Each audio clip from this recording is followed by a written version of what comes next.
Ashamar Kafune kabajamtoota hordoftoota fi daawwattoota Oromiyaa Global Media kun sagantaa oduu Oromiyaa Global Media ti oduu waliin Ibsaa Gadaati dura dursuun hangafoota oduu Masri wal dhabdee guddicha Itoophiyaa laga Abbayyaa ijaaraa jirtu wal qabatee uumameen kan ka'e olaantummaa dippiloomaasii waraana Afrikaa keessatti cimsachuuf yaalaa jirti jechuun xiinxalaan Masri Magdi Abdul Hadi barreesseera.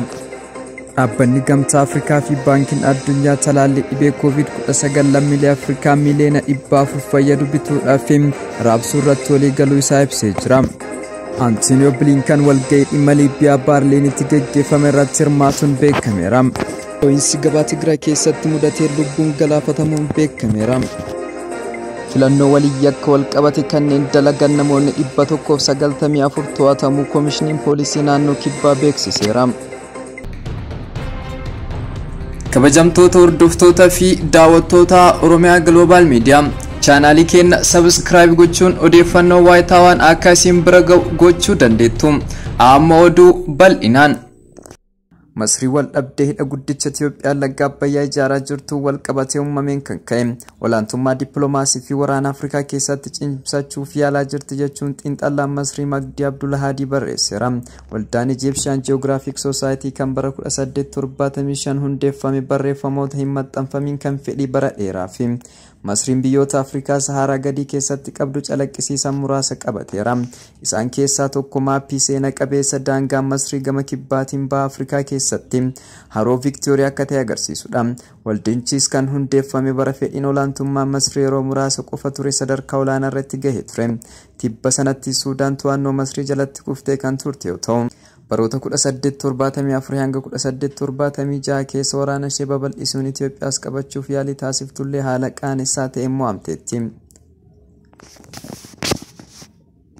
Goota 70 booda Masrii warraaqsa diddaa kolonii Afrikaa fi biyyoota biraatiif taasifamaa tureef akka fakkeenyatti laamamuun dogongora olaantummaa gonfachuuf barootaan dura gootee maqaa haaraan bakka buufteetti. Boodas waraana Araba Israa'el jidduutti waan qabamteef hirmaannaan ishee biyyoota Afrikaa Saharaa gadii waliin qabdu xiqqaachaa deemeera. Haa ta'u malee waggoota muraasan darban keessa walitti dhufeenyi ishee keessattuu biyyoota yaala gabbayyaa waliin taasiftu haalaan dabalaa dhufeera. Masriin baatiiwwan dhiheenya keessa biyyoota akka Yuugaandaa, Keeniyaa, Buruundii, Ruwaandaa fi Jibuutii waliin hidhata loltootaa fi waliigalteewwan dinagdee mallatteessiteetti. Kaayiroon Suudaan waliin waliigaltee walta'iinsa guddaa taasisuun dhiheenya kana shaakala waraanaa kan xiyyaarota waraanaa fi humnoota addaa hirmaachise waliin geggeeffameera. Dhaabbanni Gamtaa Afrikaa fi Baankiin Addunyaa talaalli dhibee COVID-19 lammiilee Afrikaa miliyoona 400 fayyadu bituudhaaf raabsuu irratti waliigaltee waliin hojjanna uumuu isaanii ibsanii jiru. Akka hooggantoota Baankii Addunyaa keessaa tokko kan ta'an Axel van Troosberg jedhanitti Baankiin Addunyaa gargaarsa doolaara biliyoona 2 fi talaalli Johnson & Johnson isa tokkoffaa fudhatamuu doozii miliyoona 400 Afrikaadhaaf kennamuu ibsanii jiru. Gargaarsi kun tatamsa'ina COVID-19 isa dambalii sadaffaa ittisuudhaaf kan ooludha. Yeroo ammaa lammiileen Afrikaa harka 100 keessaa harki tokko gadi qofti akka talaalli argatan kan ibsu aangawaan Baankii Addunyaa Troosberg Axel van Afrikaan gara moggaatti dhiibamuu ishee duubatti waan sirrii hin taane kun sirraa'uu akka qabu himanii jiru. Kun dhibee addunyaa hundaati falaa fi furmaata addunyaa hundumaa barbaachisa jedhaniiru. Gargaarsichi karoora Afrikaan qabdu isa 2020tti lammiilee Afrikaa harka 100 keessaa harka 60 talaaluudhaaf qophaa'aa hojiirra oolchuudhaaf gargaara. Baankiin Addunyaa immoo dhuma ji'a Waxabajjii kanatti biyyoota 50 keessatti sochii talaallii farra COVID-19 bituu fi raabsuuf gargaara. Kana keessa harka 3 irraa harki 2 kan Afrikaati jechuun gabaaseera. Ministeerri dhimma alaa United States Antonio Blinken walga'ii waa'ee biyya Liibiyaa irratti hirmaachuuf Jarman magaalaa Baarliinitti argamaniiru. Akkaataa walloliinsi Liibiyaa keessa jiru dhaabbatee mootummaan tasgabbaa'ee ijaaramuu danda'u irratti walga'ii kana kan qopheessan dhaabbata mootummoota gamtoomanii fi mootummaa Jarman waliin ta'uudhaanis akka ta'e ibsameera. Liibiyaan biyya walabummaa tasgabbiidhaa fi nageenya qabaachuu dandeessu akka taatu gargaaruudhaan akka isheen fuulduratti tarkaanfattu gochuudhaaf carraa tureetti fayyadamuu hin dandeenye jedhan Antonio Blinken erga ministeera dhimma alaa Jarman Heiko Maas waliin marii taasisanii boodadha. Blinken Heiko Maas waliin ibsa gaazexeessitootaaf kennan irratti egeree nageenya Liibiyaa mirkaneessuudhaaf dhukaasni dhaabbate akka uummanni alaa biyya sana seenuu danda'u irratti walii galteen akka jiraatu dubbataniiru. Dhimma Liibiyaa irratti ergamaan addaa United States Richard Norland wiixata dheengaddaa ibsa gaazexeessitootaaf kennan keessatti akkas jechuun ibsaniiru.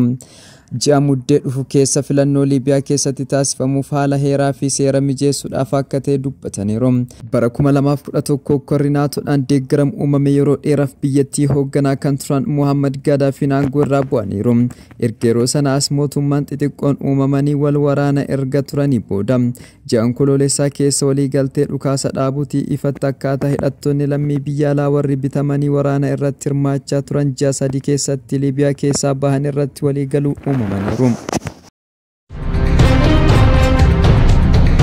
Filannoo Itoophiyaa Waxabajjii-25 geggeessame qaamotii taajjaban keessaa gariin taajjabdoota gamtaa Afrikaa gabaasa duraan kan taajjabbii isaa ifa godhee jira. Gariin taajjabdoota filannoo namoota 65 of keessaa qabu kun miseensota isaa godinaalee 5 fi bulchiinsa magaalee 2tti bobbaasuudhaan filannoo sana taajjabuu isaa hoogganaan garee sanaa kan ta'an pirezidaantiin Naayijeeriyaa duraanii Olusegun Obasanjoo ibsanii jiru. Gareen isaanii wiirtulee filannoo magaalaalee 22 ennaa banaman arguu isaa fi kanneen keessaa 13 yeroo akka hin banamin arguu isaa dubbateera. Walumaa gala gareen isaanii wiirtulee filannoo 249tti argamuudhaan adeemsa taajjabbii isaanii fi adeemsi sagalee kennuu irra hedduun nagaan geggeeffamuu isaa ibsaniiru. Gareen taajjabdoota gamtaa Afrikaa boordiin filannoo Itoophiyaa dhaabbaticha ogummaan kan hojjetuuf kan walaba gochuuf yaalii gochuu isaa ibsuudhaan kanaafis ajaa'ibsiifannaa qabu ibsee jira. Haa ta'u malee miseensonni isaa irra hedduun muuxannoo kan hin qabnee fi kunis hanqina meeshaalee filannoo fi akkaataa hojiif rakkoo uumuu ibsanii jiru. Yeroon filannoo kun itti geggeessame yeroo Itoophiyaan COVID-19 lola Tigraay qabee hanga falmii dhimma laga Abbayyaa irratti jiru keessa ta'utu qani. Haala rakkisaa Itoophiyaan keessa jirtullee gareen taajjabdoota kana kan hubate ta'uu isaaf biyyattiin rakkoo akkasii keessa teessee filannoo geggeessitee rakkoo hanga tokko irraa kan hafe amanamaa kan ture ta'uu ogeessonni gabaasa isaanii keessatti ibsaniiru. Magaalaa Maqalee dhiyaatti kan argamu magaalaa Toogoogaa irratti kaleessa waaree irratti boombiin dho'uu isaa kanneen ijaan argan dubbataniiru. Dho'iinsi boombii sun xiyyaaraan darbamuu isaa yookiin bakka gabaatti maddi dhukaasame ta'uu gabaasaalee wal fakkaatu bahaniiru. Ogeessonni eegumsa fayyaa naannoo akka jedhanitti yoo xiqqaate namoonni 43 yoo du'an kanneen 12 ta'an immoo madaaniiru. Loltoonni Itoophiyaa ambulaansiin bakka leellan sun itti raawwate akka isaan hin qaqqabne dhorkuu isaanii hojjettoonni eegumsa fayyaa dubbataniiru.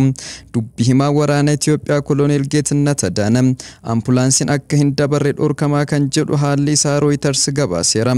Ajajaa waraanaa humnoota ittisa Itoophiyaa Jeneraal Birhaanuu Juulaa waraanni beekaa bakka gabaa haleelaa kana jedhu haleelaa jira jechuun ibsaniiru. Haleellaan gareelee hidhataan irratti kan fuulleffateedha jedhaniiru. Waraanni Itoophiyaa TPLF aangoo irraa darbuuf baatii sadaasa keessa erga duula jalqabee Tigraay lola keessa jirti. Waraanni Eertiraa lola TPLF waliin jiru irratti loltoota Itoophiyaa deeggaraa tureera. Erga lolli sun jalqabee uummanni kumaatamaan lakkaa'amanii ajjeefaman kanneen miiliyoonaan lakkaa'aman ta'an ammoo biroo immoo qe'ee isaaniirraa buqqa'aniiru. Filannoo waliin wal qabatee namoota yakka hojjetan jedhaman to'annaa jala oolchuu isaanii koomishinii poolisii naannoo uummattoota kibbaa Nabiyyuu Isaayyaas ibsaniiru. Poolisiin naannoo keenyaa kan jedhan koomishinariin Nabiyyuu humnooti nagaa eegsisan kan biroo waliin ta'uudhaan adda durummaadhaan nagaa eegsisu yakka ittisuu fi nageenya naannoo eeguudha jedhaniiru. Kan biroo ammoo eenyu yakka dalagamu hatamtamaan hordofuun qaama seeratti dhiyeessu waan ta'eef filannoo duras ta'e guyyaa filannoon booda filannoo waliin yakka wal qabate kan qulqulleessu sadarkaa naannoo fi godinaatti hundeessineera jedhaniiru. Gareen qorannaa kunis filannoo dura qabee hanga ammaatti hojii hojjeteen filannoo waliin yakka wal qabate kanneen dalagan namoota 194 to'annoo jala oolchuu jedhaniiru.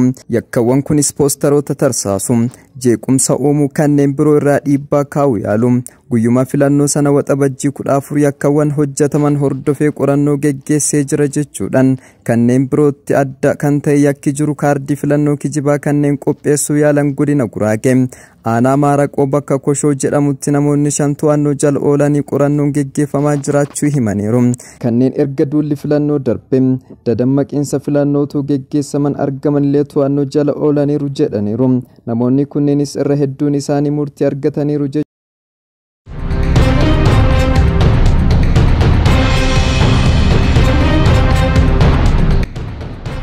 Kabajamtoota hordoftoota fi daawwattoota keenya oduun sa'aatii kanaaf qabannee dhiyaanne kana fakkaata. Sagantaa Oromiyaa Global Media Afaan wajjin turtii gaarii.